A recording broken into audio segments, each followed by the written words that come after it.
May kumakalat na larawan sa bayan, mga malitang tila may tinataguan. Habang ang masa'y hirap na hirap, may ilan namang buhay ay marang at sarap.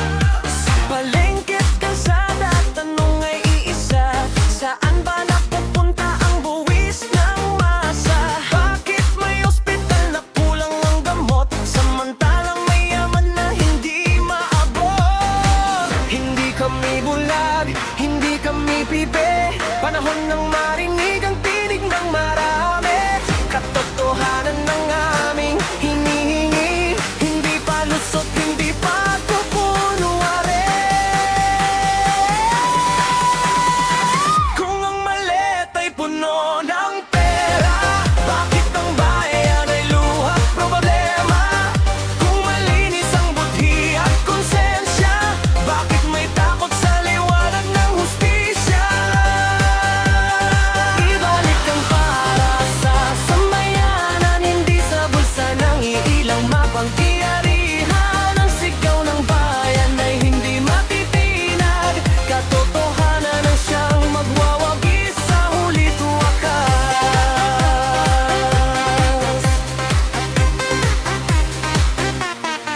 May magsasabing chismis lamang lahat, ngunit tanong ng bayan ay dapat masagot agad. Hindi pangalan ng aming hinahatulan, kundi sistemang tila puno ng kasinungalingan. Mga guro'y kulang sa kagamitan, magsasaka na may lugmok sa kahirapan. Kabataan ay nangangarap pa rin ng bansang tapat at hindi alipin. Hindi kami bulag, hindi kami pipe, panahon ng marinig ang tinig ng marami.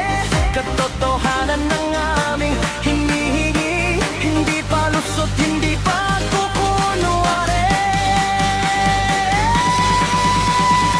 Kung ang malet ay puno ng pera, bakit ang bayan ay luha at problema?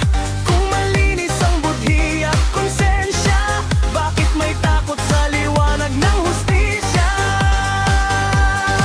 Ibalik ang para sa sambayanan, hindi sa bulsa ng iilang makapangyarihan. Ang sigaw ng bayan ay hindi matitinag, katotohanan ang siyang magwawagi sa hulit wakas.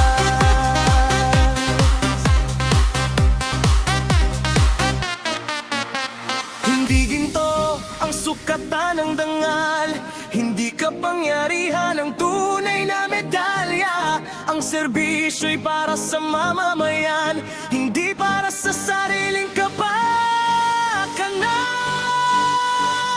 Kahit gaano pa kalaki ang maleta, hindi nito mabibili ang konsensya. Darating ding araw ng aksigilel, kapag ang bayan ay sabay-sabay nang gigising. Tayo ang tinig, tayo ang ilaw, sa dilim ng katiwali ang matagal ang sumasaklay. Hanggang katotohanan ay manaig sa bayan, patuloy ang laban para sa kinabukasan. Ang bayan ay hindi pag-aari ng iilan, ang kaba ng bayan